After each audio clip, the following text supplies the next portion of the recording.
운전하실 때 큰 은혜 받으시기 바랍니다.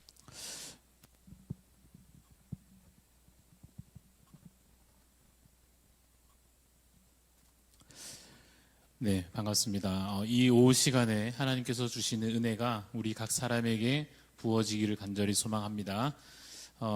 참 신기한 경험이 가끔씩 있습니다. 예를 들면 저의 경우에는 그 아내의 말들을 뭐 매일매일 이렇게 듣고 아내가 뭘 원하는지, 무엇을 좋아하는지, 마음이 어떤지를 뭐 늘 들어서 알고 있다 생각이 되다가도 그 어느 날인가 드디어 그 똑같이 반복하여 듣던 말을 진짜 알게 되는, 드디어 깨닫게 되는, 그래서 정말로 이제 행동의 변화가 드디어 일어나는 어떤 특별한 날이 간혹 있는 것 같습니다.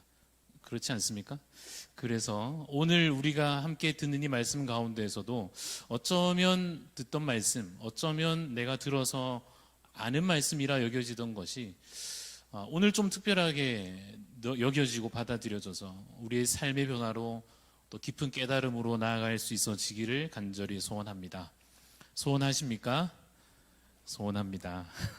오늘 말씀의 제목은 사람의 비참함입니다. 별로 좋은 제목 같지는 않지만 결론에서도 나오겠으나 이것은 우리에게 필수적인 과정과도 같아서 피할 수 없는, 그리고 사실은 이것을 깨닫는 것이 매우 유익하기도 한 주제이므로 오늘 이것을 함께 살펴보고자 합니다.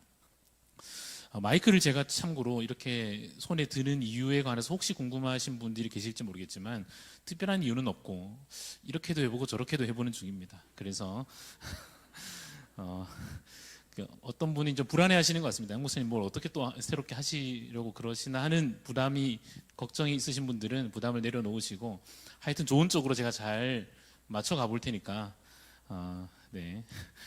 그렇습니다. 그래서 오늘 지난번 했던 이야기를 이 그림을 통해서 잠시 살펴보면 인생의 절망이 있다 했습니다. 누구도 피할 수 없는, 누구도 예외가 없는 인생의 절망, 그 비참함을 누구나 안고 있고 그것을 우리가 어떤 의미에서 극복하기 위하여 혹은 그것으로부터 구원받기 위하여서는 참된 위로가 필요하다 했습니다. 그 참된 위로가 그래서 이 우리가 안고 있는 인생의 절망보다 훨씬 더 커야 하고 훨씬 더 강력해야만 실제 그것이 위로가 되고 또한 살 길이 되지 않겠는가라고 이야기하며 우리가 6가지를 이야기했는데 잠시 복습해 보겠습니다. 그 1번이 가장 중요한데요. 이것이 참된 위로다 했습니다. 뭔가 하면 우리가 이제 하나님께 속한 자가 되었다고 하는 것. 그렇지 않습니까? 이제는 우리가 더 이상 죄로 인하여서 어디 먼데 버려진 자가 아니요. 그래서 이제 그냥 사망 권세 아래 속하여 있는 자가 아니요. 하나님께 속하여 있다는 것. 이전에는 그렇지 않았느냐? 이전에는 그렇지 않았는데 이제는 하나님께 속한 자가 되었다는 그 사실이야말로 우리 인생이 가지는 가장 큰 그 근원적인 위로다라고 우리가 함께 나눴습니다. 이어서 그렇게 하나님께 속하게 된 것이 내 힘이 아니요, 내 공로가 아니요, 오직 하나님의 은혜요, 십자가 공로입니다 라고 하는 것이 위로가 됐습니다. 왜냐하면 그것이 내게 달린 것 아니고 하나님께 달린 일이었다는 점에서 그것이 어떤 의미에서는 그런가 싶지만 한편 생각해 보면 그 시작부터 하나님께서 강력히 이 일을 시작하셨다는 것, 우리를 구원하시는 것에 관하여 우리를 하나님께 속하게 하는 일에 있어서 하나님께서 이 일을 강력히 시작하셨다고 하는 것이 우리에게 가장 큰 위로가 또한 되었습니다. 그래서 우리가 그 결과로서 어떻게 됐습니까? 죄와 사망, 그 인생의 비참함, 그 절망에 들어있던 죄와 사망의 문제, 그 영원한 형벌의 문제로부터 드디어 우리가 승리할 수 있게 된 것, 그것이야말로 참된 위로가 될 것이며 그것이 오늘만 잠시 주어졌다가 내일 되면 바뀔 수도 있는 것이 아니라 내가 혹시 또 잘못하면 이 은혜가 내게서 끊어지는 것도 아니요. 무엇입니까? 끊임없이 그것을 하나님께서 보존하신다는 것, 이어가신다는 것, 이것이 또한 참으로 위로였습니다. 5번째로, 그러나 여전히 우리가 만나는 일상에서의 여러 가지 문제들, 어떤 의미에서 악한 여러 가지 현실들에 대해서 우리가 참 절망할 수 있으나 그것마저도 우리가 다시 위로로 바꿀 수 있는 것은 무엇입니까? 하나님께서 모든 것을 합력하여 선으로 바꾸신다는 약속이 있기에, 그리고 이 모든 1번부터 5번까지 이어지는 그 풍성한 은혜에 대해서 내가 깨달을 수 있으며 이제 내가 믿는다는 그 사실, 그것이 참으로 우리 인생이 가지는 위로다 했습니다. 이러한 참된 위로를 계속해서 가지고 있으려면 처음 가지기 시작하는 것에서부터 잃어버리지 아니하고 계속 가지기 위해서 필요한 것이 무엇인가 하면 이거 세 가지를 깨닫는 것입니다. 내가 얼마나 심각한 상태인지, 내 죄의 결과가, 그 죄의 본성으로 말미암은 그 결과들이 얼마나 비참한 것인지를 깨달아야 하고요. 또 하나는 그 문제를 어떻게 이제 해결할 것인가 당연히 알아야 될 것이고, 마지막으로 해결되었다면 계속 그 안에서 감사하며 사는 것을 알아야 된다 했습니다. 그래서 잠시 보았던 내가 얼마나 심각한 상태인지를 깨닫는 의미에서 오늘 이 두 번째 제2강에서 사람의 비참함에 관한 이야기를 하려고 하는 것입니다. 그대의 비참함을 어디에서 합니까? 라고 질문하고 있습니다. 이렇게 다시 질문해야 할 것입니다. 여러분께 여쭈기를, 여러분 비참하십니까? 여러분의 인생이 절망적이십니까? 여러분의 현재 상태에 관하여, 여러분들의 현재 상황에 관하여 여러분 절망을 느끼십니까? 라고 묻는 것입니다. 그럼 여러분 중에서 누군가는 요즘 나 너무 비참합니다 하는 분도 계실 것이고, 뭐 괜찮다, 요즘 뭐 나쁘지 않다 여기시는 분도 계실 텐데, 마침 스스로 비참하게 여기시는 분께 다시 묻기를, 어떻게 집사님 무엇이 비참합니까? 왜 그러십니까? 라고 물으면 어쩌면 이런 대답을 하실 수도 있습니다. 목사님, 제가 되돌아보니까 제 일생을 생각해 보면 별로 이뤄낸 게 없는 것 같아요. 다른 사람 보면은 누군가는 큰 무슨 기업을 이루기도 하고 사업에 성공하기도 하고, 누군가는 또 어떤 뭐 지식에 있어서나 뭐 어떤 면에 있어서나 뭐 사회적으로든지 뭐 여하튼 눈에 보이는 뭔가를 이루어낸 인생 같아 보여가지고, 와, 저 사람은 참 이루어내었구나, 가치 있는 인생을 살았구나, 야, 뭔가 의미 있는 삶을 살아내었구나 라고 여겨지는 사람이 있는 것에 비하여 저는 별로 그런 게 없습니다. 그래서 저는 상대적으로 볼 때 다른 사람 비교해 보니까 참 별것 없는 인생 같아서 참 허무하고 비참합니다. 그리고 저는 지금도 목사님 별로 가진 게 없습니다. 남들 보면은 괜찮은 집에 편안하게 살아가는 것 같고, 편안하게 자동차 타고 교회 왔다 갔다 편한데 왔다 갔다 하는 것 같은데, 저는 집도 뭐 차도 뭐 입을 옷조차도 사실은 넉넉하지 않고 늘 그거 아직도 고민하고 걱정하며 살아갑니다. 제 처지를 좀 보십시오. 이 참 얼마나 이 나이 돼가지고 이제까지 이런 일 해가면서 제 삶이 얼마나 비참합니까? 다른 사람들은 편하게 사는데 말입니다. 이렇게 이야기하는 분이 혹시 계실 수도 있을 것입니다. 그래서 남들은 다 가진 것 같고, 남들은 다 이룬 것 같은데, 다 괜찮아 보이는데, 비교했을 때 그렇지 않아 보이는 자신의 삶을 비관하는 사람이 있을 것입니다. 그러면 이렇게 성경을 가지고 이렇게 설명해 드릴 것입니다. 뭐라고 할 거냐면, 집사님, 그것은 비참하냐 아니냐의 기준이 될 수 없습니다. 물론 그 마음을 알겠습니다. 비참히 여겨지시는, 너무나 그것으로 인해서 마음이 답답하고 그것으로 인해서 인생이 참 허무하게 느껴지시는 그 마음을 알겠습니다. 그렇지만 그럼에도 불구하고 그것은 비참하냐 아니냐의 기준이 될 수 없습니다. 예를 들면 이런 것입니다. 좀 가벼운 예시입니다만, 초등학교 1학년 아이에 받았을, 잘 보이지 않지요? 보면 70점 받았거든요. 여러분, 초등학교 1학년 아이가 학교에서 70점 받았어요. 이 인생이 여러분 비참합니까? 아닙니까? 이 아이가 와서 비참한 거예요. 나는 이제 죽어야 되는 거예요. 이 인생 이렇게 살아서 무슨 의미가 있냐는 거죠. 100점도 아니고 90점도 아니고 80점까지는 괜찮은데 70점은 나는 망한 인생이고 더 이상 소망이 없으니 학교도 그만두고 공부도 때려치우고 앞으로 인생이 뭐가 남았겠는가 라고 비관하면, 누구나 저희 나이가 좀 다양합니다만은 그래도 여기 계신 분들 정도 누구나 그 아이에게 진지하게, 마음으로는 참 가볍지만 그래도 위로하며, 그렇지, 너가 그랬구나, 알겠는데 그럼에도 불구하고 그것은 인생의 비참함의 기준이 절대 될 수 없단다 라고 말해주지 않겠습니까? 심지어 제가, 여러분 잘 안 보이시겠지만 제가 자세히 보니까 여러분들도 70점 안 될 수도 있어요. 제가 보니까 이게 1번이 돼지와 수탉인데 아마 여기 틀리시는 분들이 계실 겁니다. 예를 들면 그렇습니다. 그래서 우리가 더 이상 이것을 맞춤법, 띄어쓰기 이거 잘하고 못하고가 물론 어느 나이대에 그 삶의 어느 순간 중요한 문제가 될 수도 있지만, 그가 사나 죽으나 위로받거나 절망하거나 그런 문제는 더 이상 아니라는 것 아시지 않습니까? 그래서 얘기하는 거예요. 그것은 물론 앞에 말씀하신 그 처지에 관하여서 내 삶에 내가 당장 느껴지는 삶의 비참함에 관하여서 이야기하실 때에 알겠는데 그 마음을 이해합니다마는 그것은 비참하냐 아니냐의 기준이 될 수 없습니다. 그래서 정답을 말씀드리기를 비참함을 확인할 수 있는 기준이 있긴 있습니다. 그게 뭔가 하면 하나님께서 주신 무엇입니까? 율법입니다.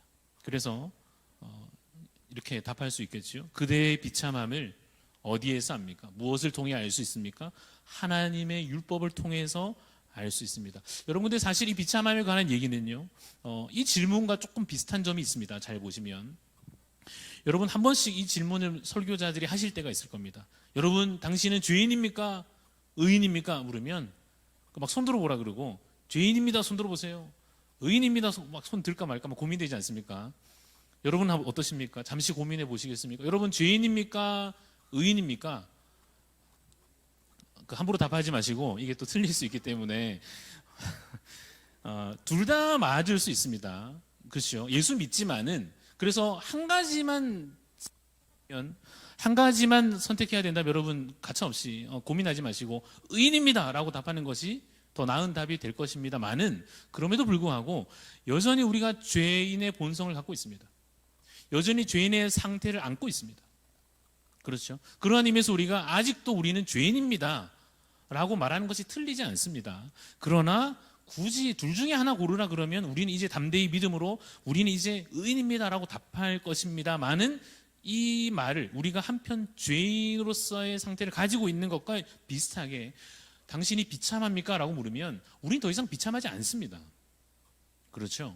예수 그리스도를 믿음으로 말미암아 이미 구원받았다는 기쁨과 감사와 그 영광 가운데 승리 가운데 이미 들어온 줄로 믿습니다. 그래서 사실 우리가 더 이상은 비참하지 않습니다만은 그럼에도 불구하고 한편으로는 또한 어떻습니까? 마치 우리가 여전히 죄인인 것처럼 마치 우리가 여전히 비참함을 또한 안고 있기도 한 어떤 인생의 절망을 한편 우리가 여전히 충분히 해결하지 못하고 안고 있기도 한 존재임을 먼저 전제해야 할 것입니다. 그러한 우리에게 말하는 것입니다. 비참함을 확인할 수 있는 기준이 무엇입니까? 하나님께서 주신 율법입니다. 그래서 그것은 마치 무엇과 같냐면 이 자로 길이를 재는 것과 같습니다. 길이가 맞는지 틀린지 3cm 딱 돼야 되는데 자로 딱 재보면 더 길 수도 있고 짧을 수도 있고 딱 맞는지 확인할 수 있는 그것이 기준이고 하나의 잣대와 같은 것입니다. 그래서 마치 옳음과 그름, 이게 옳고 그름이 있는데 그 사이에 뭐가 있습니까? 잣대가 있는 것입니다. 기준이 있는 것입니다. 그걸 가지고 이게 맞다 틀리다를 확인할 수 있는 거죠. 정답이 있고 오답이 있는데 그 역시도 이게 뭔가 맞는지 틀린지 확인할 수 있는 어떤 잣대가 기준이 있는 것입니다. 그런데 여러분 이 말을 종종 들으실 텐데요. 포스트 모더니즘이라고 하는 우리말은 아니지만 이 시대를 가리키는 이 시대의 사조, 이 시대의 어떤 분위기, 이 시대에 나타나고 있는 수많은 양상들, 여러 가지 열매들을 가리켜 말하는 이 시대는 이런 시대다. 포스트 모더니즘 시대다. 라고 얘기하는 경우가 있습니다. 예를 들면 이런 것입니다. 건물을 짓는데 네모 반듯하게 지어야 되잖아요. 우리가 옛날부터 봐왔던 건물 이러면 딱 이렇게 네모 반듯하고 직육면체로 딱 세워져 있고 이래야 마음이 편안하고 그래야 건물이 안전해 보이는데 막 동그랗게 지어놓으니까 우와 예쁘다 이렇게 여러분들이 이제 익숙하지만 만약에 이전에 건축에 대한 기준을 갖고 딱 쳐다보면 뭐 건물을 저렇게 지어놨나? 저거 위험하지 않나? 저렇게 되면 혹시 잘못 지은 건 아닌가? 라고 하는 포스트 모더니즘 뭔가 하면 건축에 있어서 굳이 왜 예전과 같은 그런 기준을 꼭 따라야 되느냐 말이에요. 새롭게 변화를 줄 수 있다 하는 거죠. 옆에 있는 건 뭡니까?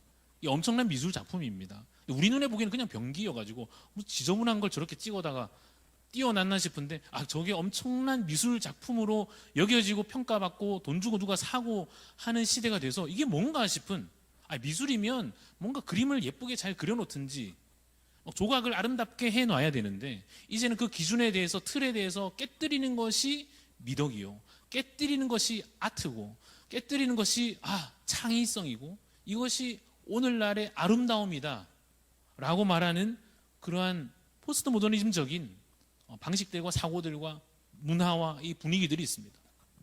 뭐 좋습니다. 건물을 새롭게 짓는 것도 좋고요. 뭐 옷을 새로운 방식으로 만들어서 입는 것도 나쁘지 않죠. 그죠? 그렇지 않습니까? 그런데 이것이 계속해서 나아갈 때 비성경적인 방향으로 계속해서 나아갈 때 어떤 일들이 그 다음으로 이루어지는가 하면 질서 같으면야 뭐 파괴해도 상관없겠습니다만은 반드시 있어야 할 질서마저도 진리마저도 거부할 뿐 아니라 파괴하는 것이 오늘날의 이 하나의 흐름과 방향입니다. 그런데 여러분 이렇게 얘기하면 이게 다 잘못된 것 같고 왜 이런 이따위의 것이 생겨났나 싶겠습니다만은 왜 생겨났는지를 우리가 살펴보면 또 그것이 한편 이해되기도 합니다. 왜냐하면 여러분 잘못된 기준이란 게 있을 수 있습니다. 그런데 이 잘못된 기준을 가지고 개인들의 특성들을 다 무시하고 반드시 이렇게 해야 된다, 아니면 다 틀렸다 라고 하는 이전의 시대가 있었습니다. 그래서 그 기준에 맞지 않으면 다 잘못한 사람이고 죄인이고 매 맞아야 되고 혼나야 되고 새로 고쳐와야 되고, 그게 올바른 그 기준이 아닌데도 불구하고 절대적인 기준도 아님에도 불구하고 그렇게 수많은 개인들을 탄압하고 억압하고 무시했던 그러한 이전 시대의 부작용, 그러한 산물이기도 합니다. 이거 여러 가지 생각들이 있으실 텐데 뭐 지금도 수많은 논란들이 있는 것 같습니다. 학생이 말이야 머리를 공부를 해야 되지 어디 딴 생각하고 쓸데없는 데 관심 가져가지고 염색을 하고 머리를 기르고 잘라야 된다 라고 생각하시는 분도 계시겠지만 한편 생각하면 그게 뭐 그렇게 중요합니까? 그렇지 않습니까? 저도 기억이 납니다. 머리를 왜 안 잘랐을까? 앞머리가 이마가 넓어야 될 텐데 막 이렇게 생각하면서 막 이마 넓은 애들 막 부러워하면서 막 그러한 시절이 기억이 납니다. 학생 시절에 두발 점검하고 단속하고 뭐 그렇게 할 수도 있겠지만 그것이 절대적인 기준이 되어서는 안 되는 것과 같아서 여러분 우리가 기독교인으로서 이제는 우리가 이 두 가지를 다 거부할 수 있어야 됩니다. 첫 번째 뭔가 하면 잘못된 기준을 가지고 질서를 세우려고 하는 것, 누군가 그렇게 하려고 하면 거부할 수 있어야 되겠죠. 반대로 모든 기준과 잣대를 다 없애려고 하는 것, 그것도 당연히 우리가 막아서야 할 것입니다. 그런데 이 오른쪽에 있는 모든 기준과 잣대를 다 없애려고 하는 것은 보통 어떻게 흘러가는가 하면 각 개인이 다 옳다는 거예요. 너도 옳고 나도 옳고 다 인정해 달라는 거죠. 그래서 절대적인 지식은 없애고 기준 같은 거 없애고 잣대 같은 거 다 없애고 누구든지 자기 의향과 자기 의사를, 자신의 취향을 존중받을 수 있는 사회를 만들자. 좋은 것 같지만 질서를, 있어야 할 질서마저 무너뜨리는 잘못된 방향이 된다는 겁니다. 맞는 말이죠. 그래서 둘 다 기준이나 잣대가 될 수 없다. 무엇이죠? 사회 통념. 사람들이 다 그렇게 생각한다고 해서 우리가 그것을 따를 것도 아니에요. 모든 개인의 판단을 다 존중해 주는 것이 정답일 수도 없습니다. 예를 이제 들어보겠습니다. 여러분, 얼굴이 검은 것은 악한 것입니까? 우리나라에서는 이것이 아직은 그래도 요즘 분위기가 좀 많이 바뀌기도 하는 것 같습니다. 한때는 이런 걸 가지고 개그맨들이 많이 개그의 소재로 삼기도 하고 요즘에는 좀 조심하기도 하고 그렇습니다. 얼굴이 검은 것은 악한 것인가? 당연히 아니죠. 그런데 예를 들어서 어떤 사회에서 통념상 그 사회의 어떤 사람들이 생각하기에는 얼굴이 하얘야 되지 까만 것은 사실상 저주받은 것이다 라고 사람들이 생각한다고 해서 그것이 인생의 비참함에 관해서 기준이 될 수 있느냐? 그렇지 않다는 것입니다. 반대로 어떤 개인이 생각하기에 그래도 나는 비참하다, 내 얼굴이 검은 것에 대해서 나는 비참하다 라고 아무리 스스로 생각할 수 있을지 모르나 그것 또한 기준이나 잣대가 될 수 없다는 겁니다. 마찬가지로 다른 것도 마찬가지입니다. 돈이 많고 적고가 우리를 때로 비참하게 여겨지게 할지 모르나 그것이 사회의 통념이든 개인의 판단이든 그것이 기준이나 잣대가 될 수 없다는 것입니다. 학벌이든 배움의 정도든 심지어는 건강과 질병에 대해서마저도 아니요 목사님 질병이 있으면 비참하지요 라고 스스로 생각할지 모르나 혹은 사회적으로 그렇게 여겨지고 있을지 모르나 그렇지 않다는 것입니다. 당연한 얘기를 좀 길게 했는데 다시 정리하면 이렇습니다. 결국 기준은 변하지 않는 것이어야 하고 어느 곳에서나 통하는 것이어야 하고 시대가 바뀌어도 바뀌지 않는 것이어야 하는 것입니다. 여러분, 날씨가 덥다고 자아가 이렇게 쭉 늘어난다고 생각하면 그 자아를 쓰면 되겠습니까? 당연히 말도 안 되는 일 것 같습니다. 그것은 기준이 될 수 없는 것 같습니다. 그래서 결국 기준은 무엇이어야 됩니까? 진리여야 합니다. 자, 이제 우리의 문제가 뭐였는지 다시 이제 되새겨 봅니다. 우리의 문제는 죄의 문제였습니다. 우리 안에 있는 죄로 인하여서 우리가 비참함과 절망을 안게 된 것입니다. 그럼 이게 죄냐 아니냐 라고 하는 기준이 중요한데, 죄를 판단하는 기준은 누구에게 있습니까? 하나님께 있습니다. 그것을 정하신 거룩하신 하나님께서 그 죄냐 아니냐의 기준이 되어 주십니다. 그 기준이 되신 하나님께서 우리에게 잣대를 하나 주신 것입니다. 그래서 우리가 그걸 보고 이제 판단할 겁니다. 근데 그 잣대가 뭐죠? 율법인 거예요. 자, 로마서 7장에 보면 바울이 이렇게 얘기합니다. 잘 들어보십시오. 그런즉 우리가 무슨 말을 하리요? 율법이 죄냐? 그럴 수 없느니라 하면서 그 다음 무엇입니까? 율법으로 말미암지 않고는 내가 죄를 알지 못하였다. 무슨 말입니까? 율법이 있어야 이게 죄인지 아닌지 알 수 있단 말입니다. 예를 들어서 탐심을 품습니다. 저 갖고 싶어요. 가지면 되잖아요. 가졌어요. 근데 이게 잘못한 건지 아닌지를 스스로는 모른단 말이에요. 그런데 율법에 딱 보니까 탐심은 죄다. 다른 사람에 속한 그 소유에 관하여서 빼앗고자 하는 마음을 품든 그것을 실제로 빼앗든 그 행동과 마음이 악한 것이다 라고 말씀해 주니까 율법을 통해서 아 그렇구나 하는 것과 같습니다. 예를 들면 또 이런 것입니다. 다윗이 밧세바를 범합니다. 잘한 것입니까? 잘못한 것입니까? 그 당시 사회 통념으로 보면 좀 우리의 판단과 다를 수도 있습니다. 그렇지 않습니까? 혹은 어떤 개인의 판단으로서는 또 다를 수도 있습니다. 그러나 다윗이 밧세바를 범한 것은 분명히 죄였습니다. 심지어는 그것을 간음으로만 끝나지 않고 그 남편을 살해하기에 이릅니다. 살인까지 저지릅니다. 잘못한 겁니까? 잘못한 게 아닙니까? 당연히 잘못한 것 같은데 놀랍게도 다윗이 이것을 죄로 여기지 못하고 있습니다. 그래서 누가 옵니까? 나단 선지자가 다윗에게 옵니다. 그래서 이야기를 들려줍니다. 어떤 부자가 있었는데 자기 집에 가진 게 엄청 많으면서도 다른 사람 대접한답시고 옆에 가난한 사람 집에 있는 가축을 빼앗아 가지고 대접하였습니다. 그런 나쁜 인간이 어디 있느냐라고 할 때까지만 해도 다윗이 몰랐던 것과 같습니다. 자신의 죄가 있음에도 불구하고 그때 선지자가 하나님의 말씀을 선포합니다. 당신입니다. 당신이 그 탐심을 품은 죄인입니다. 할 때 비로소 깨닫습니다. 아, 내가 죄를 저질렀구나. 그것과 같습니다. 이것이 율법이 우리에게 죄를 알려주는 것이요 기준이 되는 방식입니다. 이것은 마치 거울을 보는 것과 같습니다. 여러분 진짜 있어서는 안 되는 일 가운데 이런 게 있습니다. 점심때 사람들이랑 같이 모여서 김치찌개를 맛있게 먹고 카페를 가서 한참 이야기를 나눴는데 집에 와서 보니까 거울을 봤는데 이빨에 고춧가루가 막 엄청 끼어 있는 거예요. 분명히 2시간 동안 떠들었는데 그 사람들하고 얘기 나누고 막 이렇게 마스크 다 벗고 했는데 집에 와서 확인했습니다. 이런 일은 절대 있어서는 안 됩니다. 그래서 반드시 자리를 옮길 때 한번 화장실에 가서 거울을 보고 그렇지 않습니까? 내가 상태가 괜찮은지 아닌지를 봐야 될 거 아니에요. 자기만 모르는 상태가 제일 비참한 상태입니다. 죄의 문제에 있어서도 마찬가지입니다, 여러분. 내가 죄를 안고 있어서 더러운데 추저운데 그렇지 않습니까? 너무 막 알고 나면 민망한 상태인데 불구하고 그거를 거울을 보지 않고 율법으로 자신을 되돌아보지 아니하고 그저 괜찮은 줄 생각하고 사람들 만나고 사람들 앞에 서고 하나님 앞에 나아가고 민망하고 비참한 것입니다. 이제 예시를 하나 들어보겠습니다. 여러분들 자신을 이제 거울에 내 얼굴을 비추어 보듯이 이빨에 뭐 낀 거 없나 긴장하면서 쳐다보듯이 이 말씀 앞에 한번 우리 자신을 비추어 보면 좋겠습니다. 안식일을 거룩하게 지키라 라는 계명이 있습니다. 처음 듣는 건 아니시죠? 이 안식일을 주일로 바꿔도 전혀 문제가 없고 오히려 주일로 말하는 게 지금은 더 정확합니다. 주일을 거룩하게 지키라, 성수하라, 주일 성수 늘 듣는 말입니다.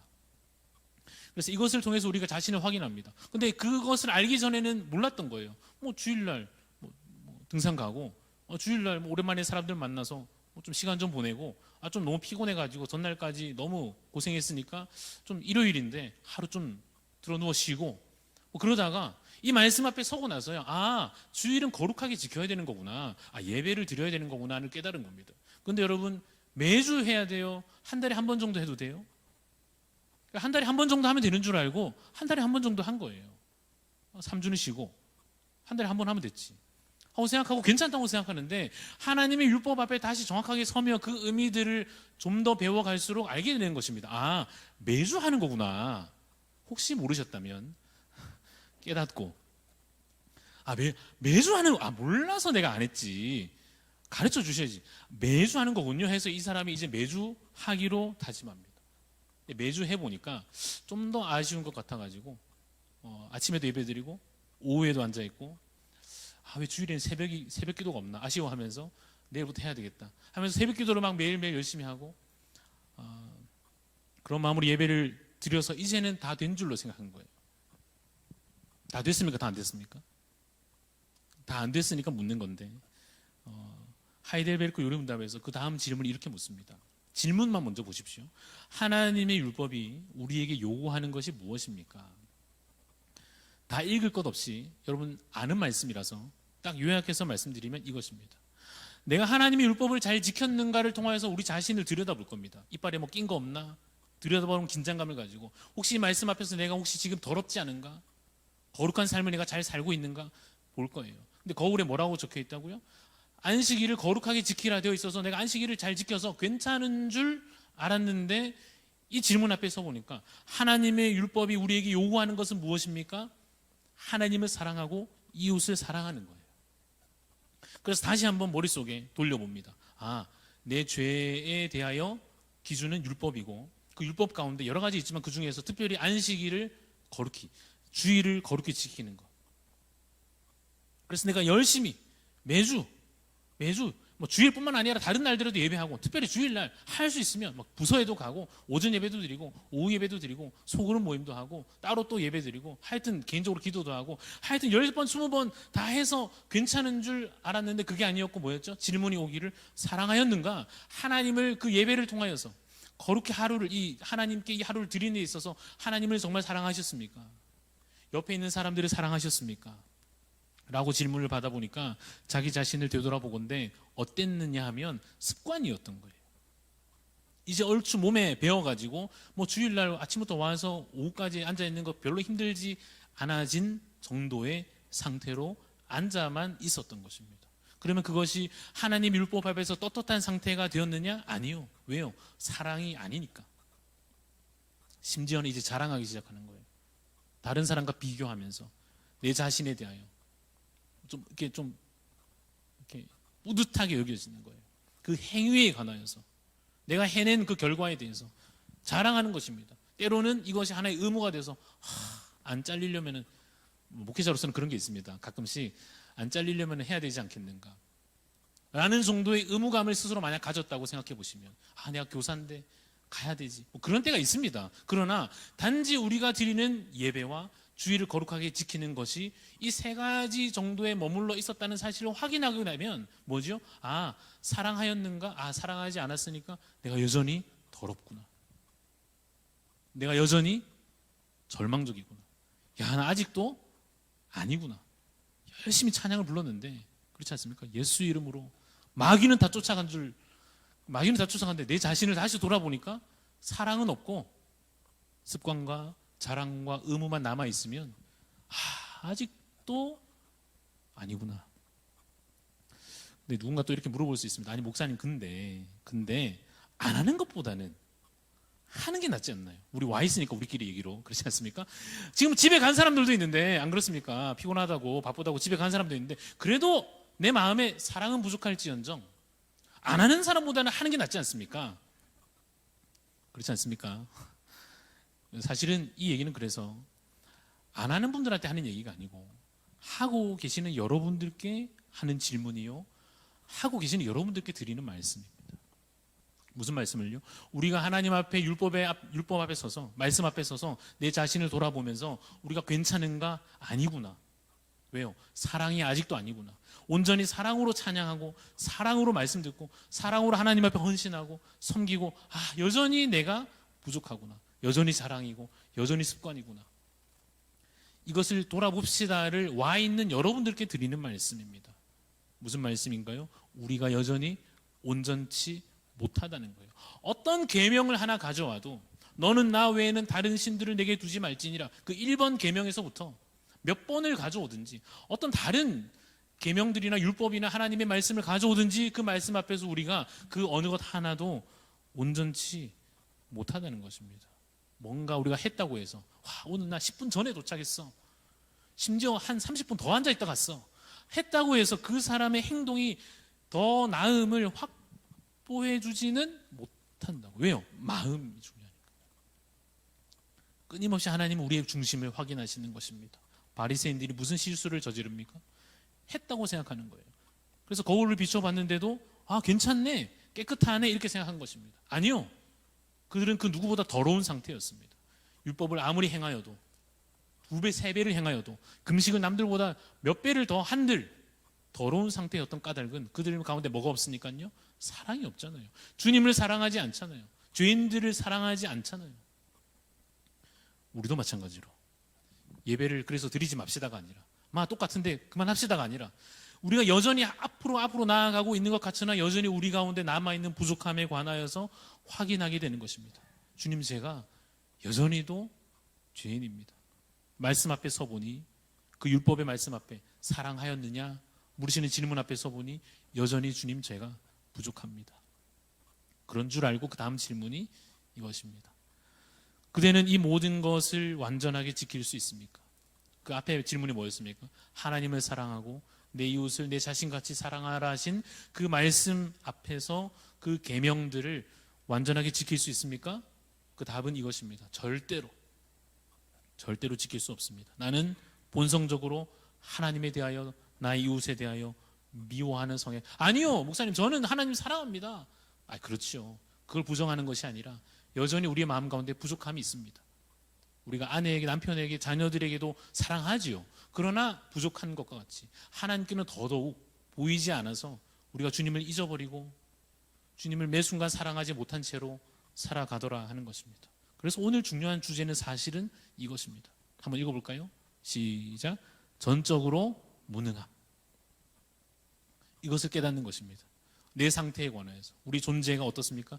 전적으로 무능합니다. 예수 믿었는데도. 그래서 이제는 성령 충만한 능력으로 변화되고 있는 것이 맞습니다. 그리고 또 한편 어떻습니까? 여전히 전적으로 무능합니다. 부모로서 어린 자녀뿐만 아니라 다 큰 자녀를 보면서도 이제는 결혼해가지고 지 가정을 이루고 그런 자녀를 보면서도 부모로서 느끼는 답답함이 있으실 겁니다. 말을 해도 고쳐지지 않는, 잔소리를 해도 그 행동 조그만 거 하나조차도 바뀌지 않는, 또 그러고 있는, 이제는 잔소리 하다가 지쳐가지고 달래도 보고 혼내도 보고 돈도 쥐어줘 보고 아무리 해도 그 행동 하나, 마음 하나 바뀌지 않아서 그저 그러고 있는 그 답답한 자녀의 상태를 볼 때 느끼는 그 절망감 같은 게 있지 않습니까, 여러분?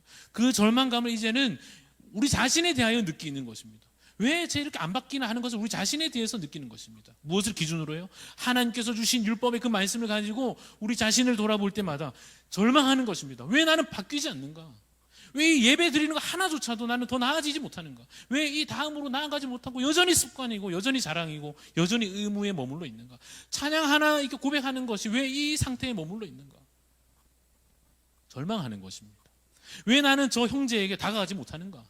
주일날 이렇게 편하고 내 마음대로 하는 게 이렇게 중요한가?